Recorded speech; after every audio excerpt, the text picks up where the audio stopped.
Welcome back. My name is Beatrice Watare. Now it's time to just peruse through teke tu mbio mbio on the dailies, on the newspapers. That is the Standard and also the Daily Nation. I see elusive Kenyans in the grip of a corrupt machinery, a broken system, and delayed national identity cards, dehumanizing treatment in hospitals, pensioners dying in penury, and kickbacks to even move a pen.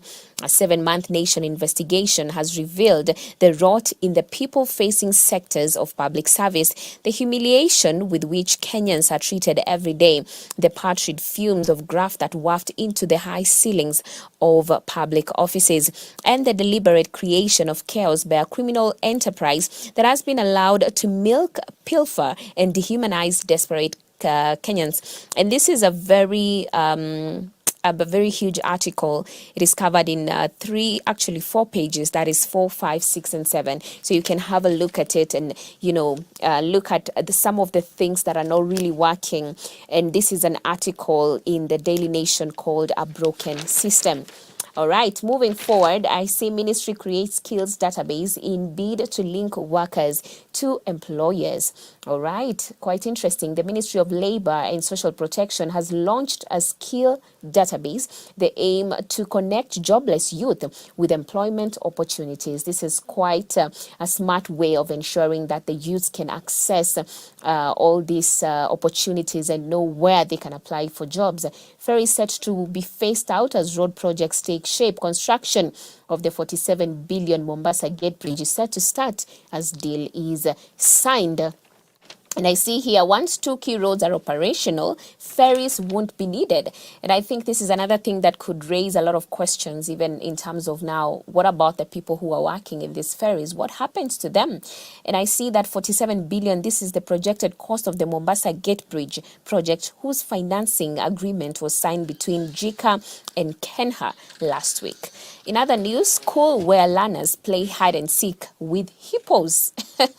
Pupils wade through hippo-infested water to make it to Sikri Jerusalem Primary School in Mbita. This is quite unfortunate and also dangerous. The thirst for education is putting the lives of a group of learners at risk as they are forced to wade through hippo-infested water to reach Sikri Jerusalem Primary School in Mbita sub-county, that is in Homa Bay County. And moving forward, I see public disservice inside the well-oiled machinery of graft incompetence, the story that we touched on the broken system, which is covered extensively in all these pages. That is 4, 5, 6, and 7. Triton scandal suspect extradited and charged after being on the run for 16 years. Devani was quietly deported from Britain last week. In 2008 is when Yagnesh Mohanlal Devani fled Kenya amid a storm over the 7.8 billion Triton oil scandal that hit the country. And moving forward, I see Tuju wants court to allow new evidence in debt row. Former CS Raphael Tuju, that is, the loan was meant for development of luxury homes in Nairobi's Karen suburbs. 2015 is the year when a company linked to Tuju, Dari Limited, borrowed money from the East African Development Bank. And on the back page, I see here, still men as governors turned down 391 billion from Treasury. Neither Deputy President nor governors addressed the media after a closed-door meeting. And also, court dismisses West Kenya suit challenging license given to Troyville. And also, when we come to the to the sports page, I see Exodus 14:13. For the Egyptians you see today, you'll never see them again. Oh, wow. This is quite creative, but really sad also. It has been 50 years since the Leopards had beaten the mighty Pharaohs of Egypt in a competitive football match. In 1974, after beating Egypt 2-3 in the semi-final, Congo, then known as Zaire, won the Africa Cup of Nations against Zambia. The destiny could be the same. Hey, jamani, so sad. And this is the game that happened. And now they have quoted Exodus 14:13 for the Egyptians you see today. You'll never see them again. Round of 16 game between Congolese and Egyptians inspires some preaching in DRC's churches. I also see here Morocco coach maintains innocence ahead of Ace tie. It's normal for a coach to hold the hand of a player, and I did so with no bad motive, says Coach DRC Drama. You can look at that story extensively on the sports page that is on page 38.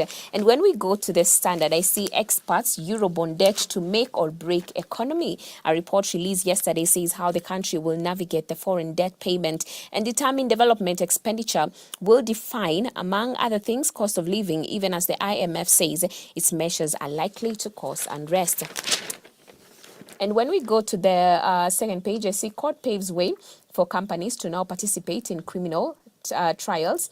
Judge rules that it is discriminatory to offer people rights while closing the door on farms. Okay. And Section 2 of the Victim Protection Act, number 17 of 2014, that a court ordered MPs to redraw. Page 3, I see bullfighting craze has led many to early graves. Quite unfortunate. This is a sport that, you know, is commonly seen, especially in the areas of Kakamega. And I see here there have been times a bull overwhelmed during a match has bolted and injured or even killed those in its way. If a bull kills a person, it is stoned to death and its meat eaten, but the owner of the animal is not held responsible. This is quite unfortunate. This is a dangerous sport. And that's a story and an article you can find on page 3. When we go to the next page, act to avoid 320 billion euro bond repayment disaster, Ruto told. Experts warn of potential economic collapse over debt with no repayment plan, just 5 months to deadline. And quite unfortunately, very, very sad, this morning at around 2:30 a.m., a very huge accident happened. A bus rammed into an oncoming lorry and 11 killed, scores injured as bus and lorry collide in Kisumu accident. Dawn accident blamed on speeding as police warned drivers to be cautious. A minor was among those who died. This is quite unfortunate and really sad, because at that time, maybe you're expecting there's not much going on. So most cars are over speeding, but it's something to be careful about. You know, you're told that on the road, it's only you who is sane. Every other driver is insane, meaning you have to be careful and take your own part in being careful on the road. Don't assume the other person knows what they're doing. So it's a challenge, because the cause of this was just over speeding, and now 11 lives have been claimed. It's something to be careful about. And I see here also something very, very sad. Families' agony as Form 1 student dies under unclear circumstances. This is Emmanuel Kirimi. And Joshua Kiamenyi insists his son was in good health when he left him in school. He was informed the boy had stomach complications for days and was given oral drugs. Quite unfortunate, and may his soul rest in peace. And I see lastly here, Kenyans lack skills for foreign job market, reveals Labour PS. Those seeking jobs not qualify either due to low education or irrelevant skills. And when we go to the back page, it is quite a big Egypt's loss in penalties to DR Congo. That's 8-7. And I see here it finally ends in tears for the Pharaohs. Egypt, AFCON hopes dashed by DR Congo. Guinea reach quarterfinals. Record 7-time champions Egypt lost 8-7 on penalties against Congolese.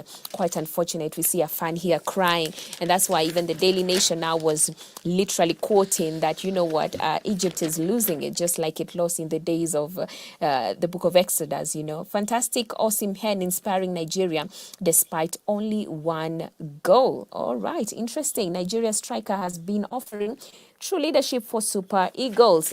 All right, that's it for the Daily Nation and also the Standard. You can definitely grab a copy of your favorite newspaper. And of course, you can also tune in to Hope FM, because we have at the top of every hour news updates. And right here on Hope TV, you can definitely catch up with our 7 p.m. news, that is Dira. And then on News Watch, that is at 9 p.m., you can also catch up with more news updates.